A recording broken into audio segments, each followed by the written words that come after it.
Hello, this is God Concept Podcast, Episode 2. I'm your host, Mr. Pagan. Um, Today I want to talk about, I want to ask you a question. What if you figured out your life pretty much from the beginning to the end? What if your life was planned out by some random or you know, somebody written it down and out of mere or sheer coincidence, you happen to just stumble across some information that allowed you to learn that your whole life was written. Not in heaven, maybe in heaven or maybe in paradise, whatever you believe in, because trust me, I'm spiritual. I respect everybody's religion. Okay?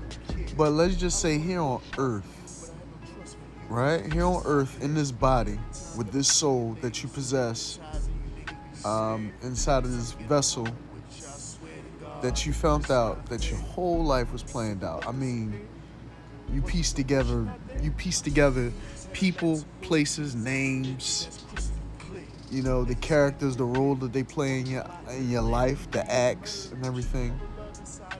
How would you feel about that? Would you feel as if there's still a duality to life? Have you ever felt there's a duality to life?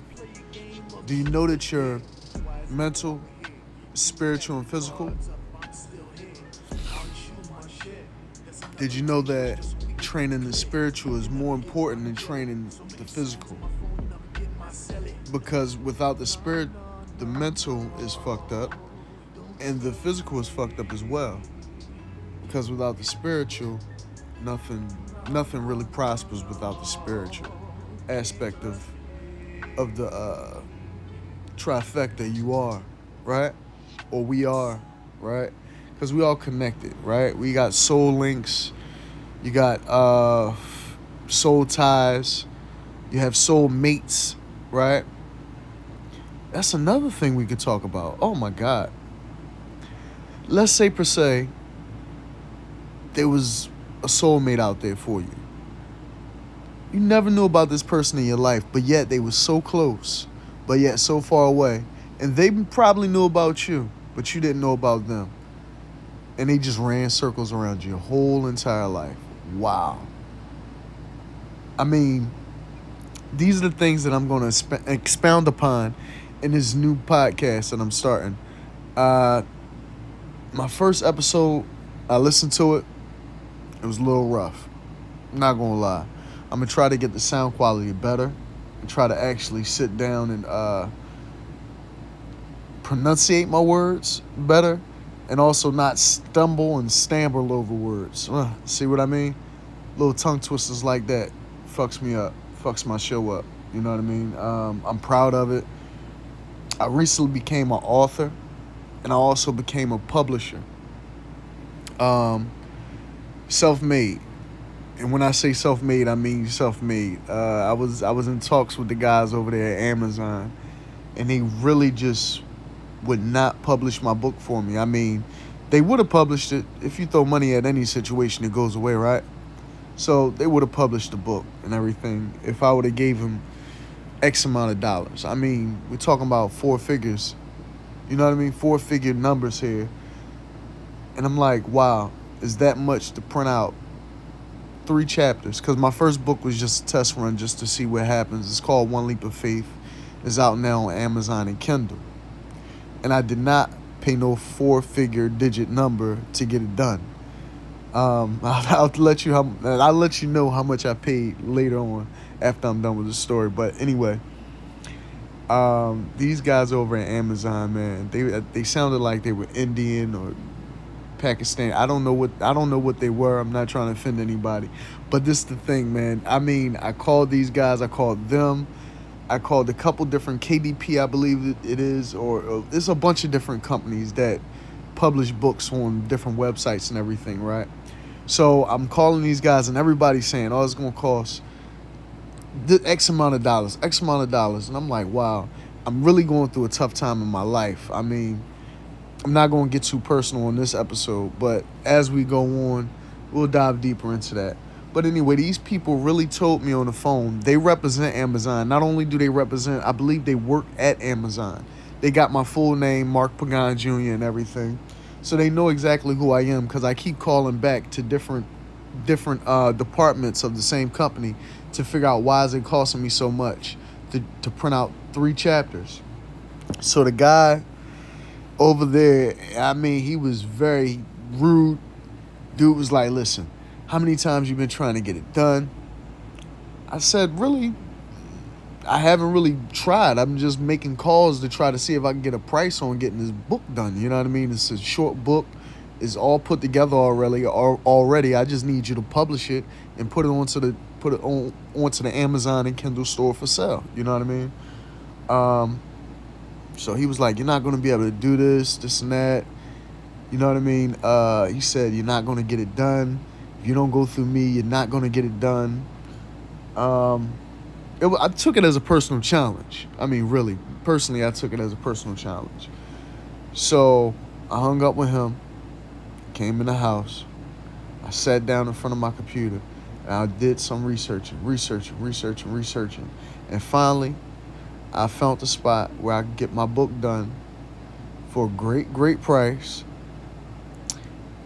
And it allowed me to also not just become an author and actually get my first book published.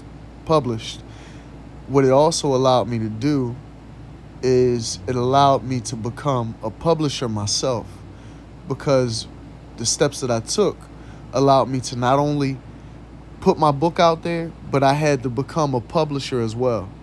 So whoever you are, Indian man that work over at Amazon and Pakistan departments or whatever, the Punjabi MC over there doing this thing, I appreciate you for telling me no and for shutting that door in my face when I was trying to get something accomplished. I appreciate you for doing that, because now I'm a publisher and an author. I published my own book and I authored my own book.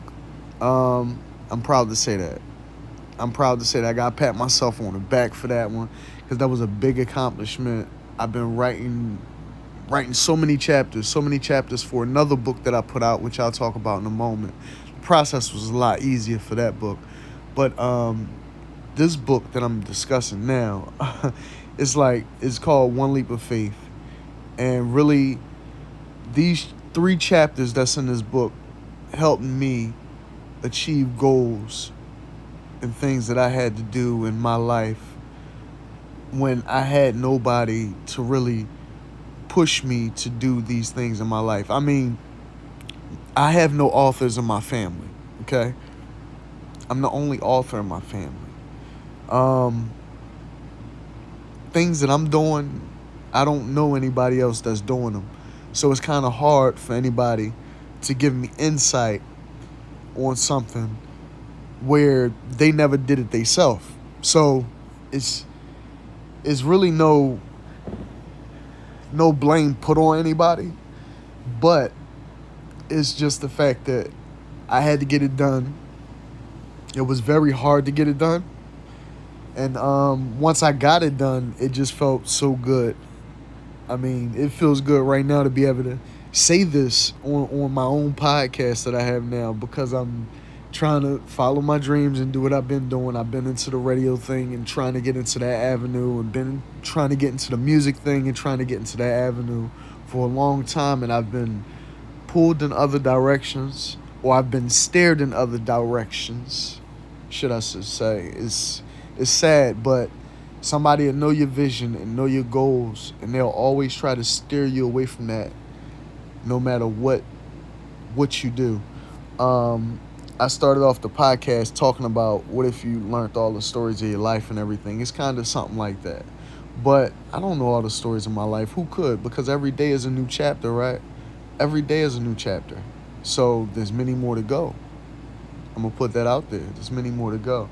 Now, what One Leap of Faith did for me in these 3 chapters, it gave me a pamphlet on how I'm going to get to my dreams, how I'm going to get to my goals, how I'm going to achieve the things that I need to achieve.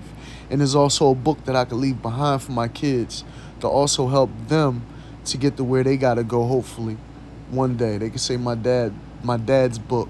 Those 3 chapters is what what helped me get to where I gotta go one day. Um, Not only that, me telling them to always follow their dreams no matter what anybody tells them. You know, that's what this book does. That's what it does for me. It's more about leaving behind a legacy. When I pass, I want to leave more than just uh, greenbacks or 4 walls and a roof. I want to leave behind a legacy. I want to leave behind my name on something that nobody could take away. See, nowadays we get so wrapped up and enamored with mundane things, the everyday things, the cars, the houses, the jewelry, the this and the that. What do you give your kids that's going to last? What intellectual property do you give your kids? Do you push your kids to do more in their life? Or do you just push them to do what you want them to do? Like herding sheep or something. You know what I mean? Let them follow their dreams. Let them do what they want to do. And if they want to do something that you don't like, fuck it. Support it anyway. You know why? Because that's your child's dream, not your dream. Okay? And that's what this book does. It does that for me. It does that for a lot of other people that I referred the book to. And it does that for my children. When I can't tell them to follow their dreams, they have a pamphlet to follow their dreams. And it's available for download. It's free sample available on Amazon and Kindle. It's 3 chapters of powerful information that'll really just give you that fuel. You know what I mean? It fuels your soul to read. You know what I mean? That's another thing that I'm doing. I'm encouraging more people to start reading, because a lot of the reasons why I became an author and why I accumulated so much knowledge over my years of life is because I've read books in places where a person probably wouldn't pick up a book. If I see a book and let's say I'm in a lawyer's office, right? And I see that this lawyer got a couple of books on his shelf. This lawyer is a man of stature. Wouldn't it behoove me to want to know what he's reading, what he's consuming mentally? Because that's what reading is. Reading is fundamental. You consume it mentally, right?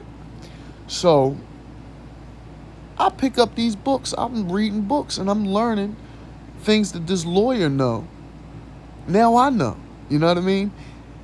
Vice versa. I could be going over a music mogul's house or A&R or A&R office, right? And I go in these people's office or I go to these people's house and I see what they read. I'm looking at the books and I say, it might be a moment where, I just look around. I'm very inquisitive. I'm Curious George out this joint, right? So I go up, I just look at the books. I look at the titles. Every now I crack one open and I get into it. Once I start reading the book, I don't stop. I get into it. I want to read the whole thing. I ask people, could I borrow books? Everything.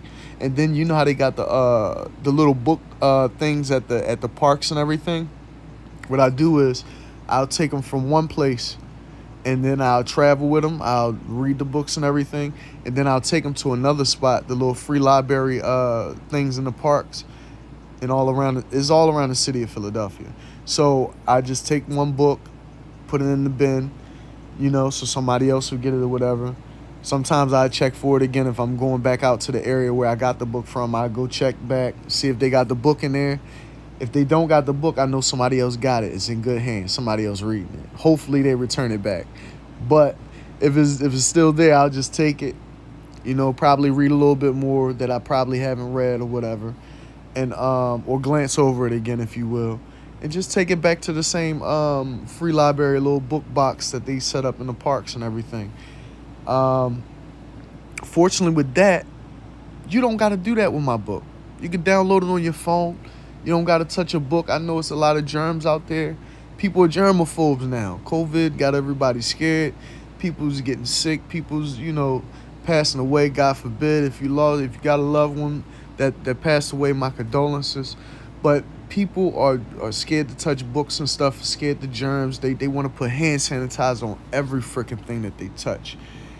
And it's because of these germs that, people are getting sick. And I understand, because I got elderly people. My grandmother's 91.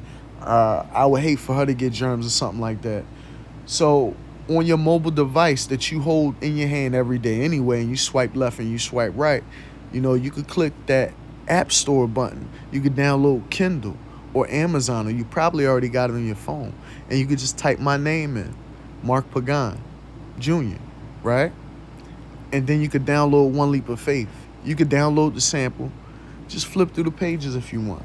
Check the book out. It's nice. It's a beautiful book. I guarantee you're going to like it. Okay? Next thing, my book, Morals and Values. The second book. It's hilarious because I put out One Leap of Faith and Morals and Values pretty much the same day. So they both came out June 25th, rather recently. You know what I mean? And I know the guys over there at Amazon, they know my name. The people that told me that I couldn't do it, they know my name. Because I called up and I'm trying to get it done. And I'm like, wow, why this price? For 3 chapters, And I hung up the phone with him. I said, I'm going to get it done. Don't worry about it. I'll get it done. Have a good day. And he was rude as hell. And I still treated him. I killed him with kindness, man. That's how you got to deal with these people. That way you don't take on that negativity that they tried to pass you, okay? So I was just, all right, whatever, have a good one. Boom, hung up with him, came in, went straight to work. I'm on the computer doing my thing. Found something, boom. I had to publish it myself, but it's okay. It taught me the whole process. So now I could publish it. I could publish books myself because I did my own publications. So now, boom. If anybody need a book published, if you got an idea out there, you want to do children's books, you want to do this, you want to do that. I don't draw. I'm not a drawing artist, right? I'm an artist in other ways. I could put the words to it. If you could draw your own art, or if you got artwork or pictures or something like that, you could do that type of stuff yourself. Other than that, if you need the words, I could put some words together for you. No problem, right? But back to my subject. Yeah, my book, Morals and Values, that's a 10-chapter book, okay? Great read. Now, Morals and Values is more so for children that grow up without either a mother or father in their life, for whatever reason that is. Whether they're deceased, in jail, went off to the army. It's a lot of reasons. Mother and father could just be separated. Things like that. This is for children primarily. Adults can read it too. Anybody can read a book.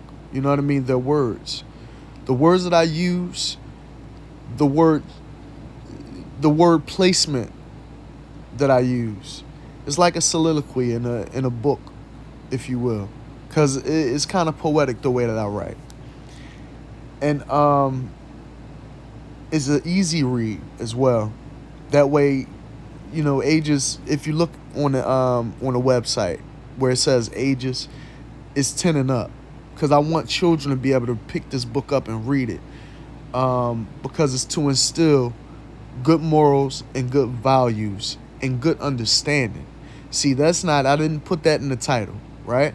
But it's really for understanding. Because some things we have concepts of, right? But we don't understand the concept of what we're reading, right? Morals and values is just a concept of understanding. Each chapter has a different name, like love, loyalty, respect, different topics, different virtues of morals and values, of having morals and values. Now, excuse me. Now, you have to understand these things. If you don't have a clear, concise understanding of these topics and these chapters and these forms of morals and values, if you will, you won't really have good morals and values. You would always have that person grinding you up, that person saying that you're wrong about something, because technically you are wrong, because you were taught wrong. You were taught false morals and values. A lot of us are running around nowadays with false morals and values, right? So this book expounds upon that, and it gives you a point of view on morals and values that's different from the point of view you may have already, right?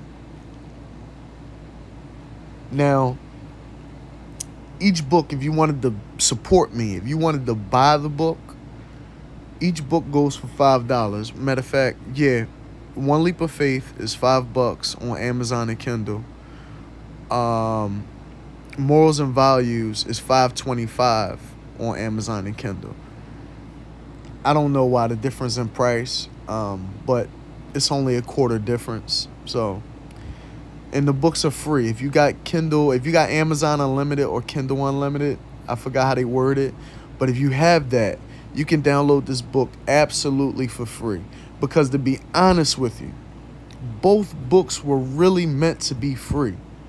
I don't want to charge people for just trying to give out morals and values, something that our parents are supposed to instill in us as children. I don't want to charge people for that. That's something that we all have. It's just my point of view, and I have a great point of view. I've learned a lot in the years that I've been here on this earth and in this vessel as a spiritual being.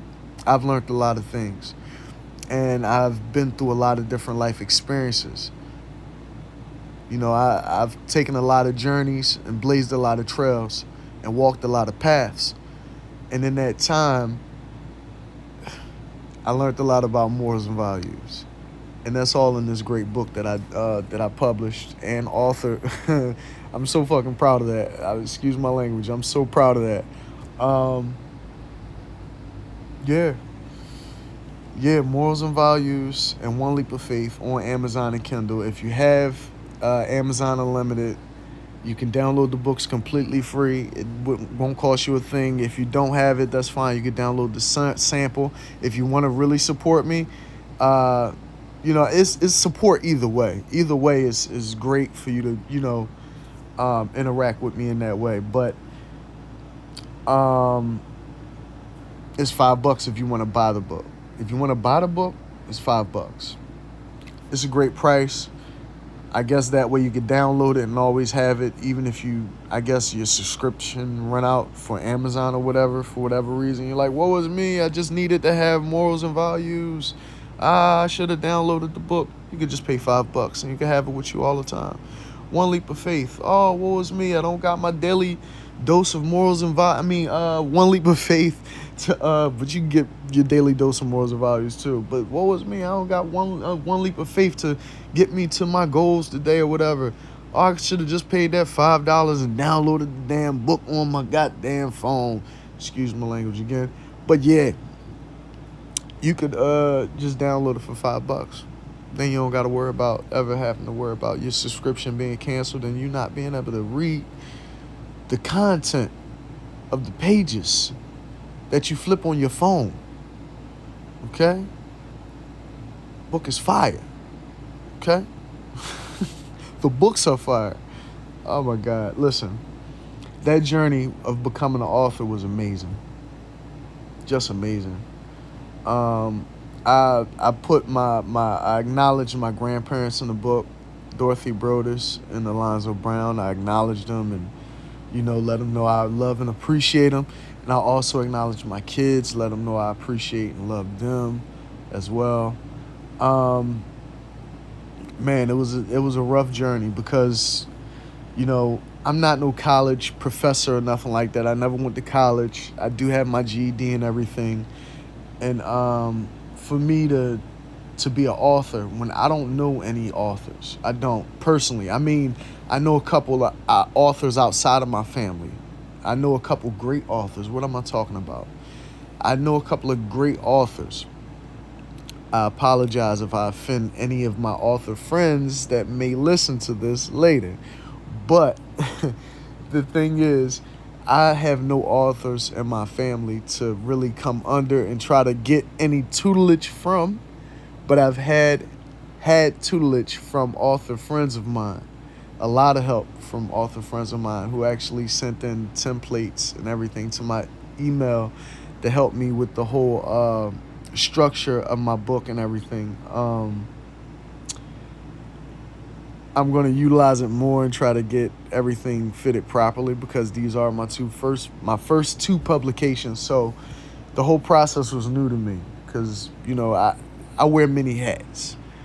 You know what I mean? I wear many hats, but each hat that I wear complements the other. So that's really, really called one hand washing each other. You know what I mean? Now, I'm a driver, a truck driver, bus driver, father, author, publisher, songwriter, writer, musician, artist. It's a lot of things, man. It's a lot of things. It's more than that, actually, but I don't like to mention. Oh, yeah, I do YouTube videos. Yeah, I do YouTube videos. Gaming, Vaping, Guns on YouTube is my YouTube channel. I call it GVG. And on Twitch, I'm GVG215, because GVG was already taken by somebody. So, yeah, I had to bite the bullet and add the 215 on the back of it. I don't mind. I like repping Philly. Philly is my city. I love it to death. Love everybody here. That's the one thing about me. I think I'm like one of the few guys in Philly that has no type of, they call them ops nowadays. I don't got no type of ops, because I share and love everybody. You know what I mean? I exude love. I exude positivity. I try to spread it around. You know what I mean? And just, if you're not laughing when you're with me, something's wrong. You know what I mean? So that's who I am. I'm a real easygoing person. I got a lot of insight on a lot of things, and I'm very spiritual. I love everybody religion too. That's rare. I never met a person who loves everybody religion, and that's because I believe that we pull truth from every religion. All right, there was a story once about how everybody came together to build a ladder to heaven. I believe the ladder to heaven was knowledge, right? And what may have happened was the knowledge was spread. Oh, excuse me. Oof. Whenever I talk about spiritual things, this is the first time I put this together for you, so just bear with me. Okay. The ladder was information, knowledge. And it was spread about. And it was spread about the land through different religions. Right? So everybody got a piece of the truth. That's just my belief. That's why I look into so many different religions and everything. Let me see. Yeah. See if I could spark this up real quick, because I do have social anxieties and things like that. I'm a bit of a loner. I like to call myself a nomad, because I'm a nomadic type of person. One of my friends called me a Sigma before. That's the same as a nomad, but that's the duality of a thing, right?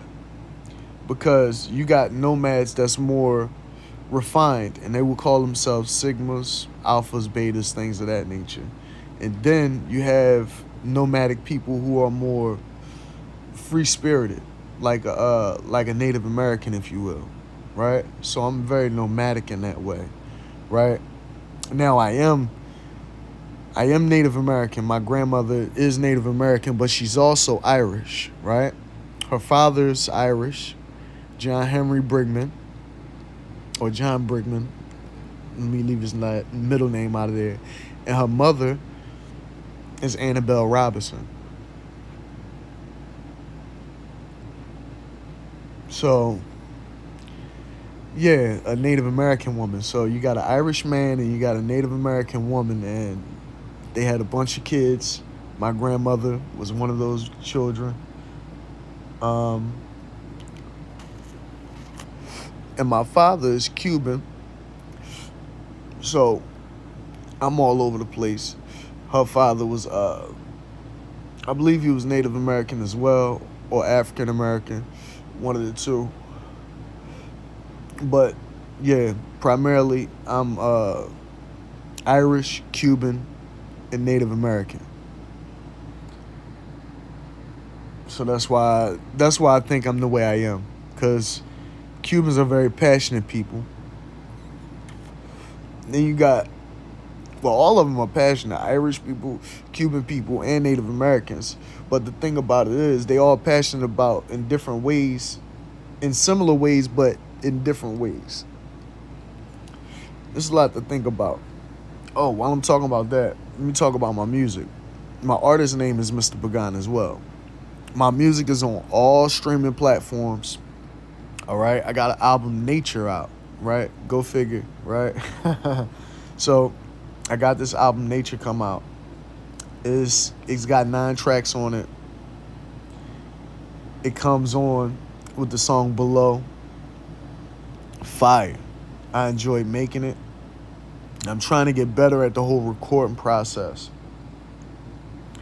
because it's hard to do everything on your own. I mean, when I say I'm a one-man team, I'm a one-man army with this shit. I'm producing my own music. I'm singing it. I'm writing it. I'm doing the lyrics. If you go to the, like, you know how you see a song and it's playing and you go, I wonder who wrote this. And you go look and see who wrote it. You're going to see my name under the writer. Where it say who's doing the lyrics, you're going to see my name under lyrics. Because I'm a one-man team. I've tried plenty of times to try to get people on board with doing certain things and try to even set certain things up, you know, where you know what I mean, whatever venture we're having, whether that's books, whether that's music, whether that's making movies or doing whatever, podcasts, whatever it is. One time we was doing insurance investments with a company called Primerica. Straight down the pit, you know, wasted money for no reason, basically. And that's how it is. And I figured out why it's like that. It's because it's not nothing that I own. You know what I mean? If I'm trying to work for somebody or help somebody else's business grow, then it's not something that I own. And that's something that I could lose. And I'm tired of losing things that I build upon. So now I'm building upon things that I own and that I could control and nobody could take from me. Like this podcast. God Concept Podcast is mine. I own it. No matter what, nobody could take this podcast from me. They might not like it. They might not agree with what I say or what I promote on my podcast, but it's mine nonetheless. Nobody could take it from me. I'm here. Welcome. Ohana, if you will. Smart ass. But listen, that the books, nobody could take that from me. Becoming an author, becoming a publisher, nobody could take that from me. You know what I mean? These are things that I'm building upon. You know what I mean? Building legacy. You know, it's just one day at a time, one moment at a time, 1 feet at a time, one goal at a time. All we doing is taking baby steps, putting one foot in front of the other.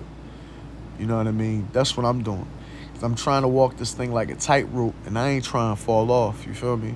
So, yeah, I put out some music that's cringeworthy in the past, but I still like it because it shows growth and it shows courage to even put things out there. Like, even doing this podcast. I mean, if you listen to the first episode, it's 35 minutes long. I'm saying, because I'm not used to doing podcasts yet. Of course, a podcast is not going to be perfect the first time you do it. Nothing's going to be. Dr. Schultz, on one of his shows, he said every pearl has a little blemish in it, a little grain of sand in it. And it's like, it's so true. Everything you do is not going to be perfect. You know what I mean? That's why I don't aim for perfection. I aim for proficiency, because proficiency is ever getting better. It's ever getting better. Perfect is stagnant. It may be perfect. It may be shiny. It may look appealing because it's perfect. But 10 years down the line, it's going to be something else that looks perfect, that looks better than the original perfect. I mean, that never, you know what I mean. You know, so nothing's ever perfect until you reach a level of proficiency in whatever craft or whatever endeavor you're indulging in. You know what I mean? And that's where I'm at with it. You know, I'm just trying to get the producing down right because I make some good songs, but sometimes it sound off beat to me, or sometimes it sound off key to me, and I listen to it. And I'm like, oh shit, I fucked up. But I already done made the song, and I'm like, oh shit, what I'm gonna do? I might have to remake the song later or something like that, because I'm trying to master the whole production part of making a song. I got a great voice. I could do the song. I could do a lot of different voices too. I listen to my music sometimes and I say, damn, I sound like this person. I sound like that person. That's just my voice. I could do different voices. I could rap. I could sing. I could harmonize. I could do a lot of that stuff. And it's just a matter of me being able to do it and having the time to do it. And what I'm doing is I'm taking the craft of making music a lot more seriously and making these podcasts a lot more seriously and also writing these books a lot more seriously. So the music that you hear from me, you know, hopefully when you do listen to my music, you're going to notice that it's constantly getting better. It's constantly getting better. I put this joint Freaking Out, joint Fire. I put this joint Flowers out, joint Fire. I got this joint called Focus coming out, Fire. Okay. Focus got a little twist to it. I'm not gonna say what it is, but you know, it got a little twist to it. Focus is my shit. Freaking is fabulous too. Fabulous fucking song. I love it. Listen, when I listened to it, I was like, oh yeah, I gotta put this out. I'm with United Masters when it comes to actually distributing my music and everything. I'm with United Masters, but you know, you still got to do the footwork yourself. I got to do all the promotion myself. So not only am I learning how to do all this other stuff, I'm also A&R'ing myself through United Masters. Do I want to be with a major label? Would I be with a major label? Hell yeah, who wouldn't be? Who wouldn't want to be? You know what I mean? Especially in my position. I got a podcast, I got books out, and I'm putting out music, but I'm not in the best position. Like I said, I got a lot going on in my life, stuff that I won't expound on in this episode, because there will be more episodes to come later. All right. Yeah, I'm about to wrap this podcast up. I appreciate you for listening. Oh my God. Listen, this is my first episode that I did, and I didn't have to stumble and stammer over my words. I want to say I thank the Creator. Thank you, thank you, thank you. Thank you for listening. I'm your host, Mr. Pagan, and this has been God Complex Podcast, Episode 2. And we're signing off. Over and out.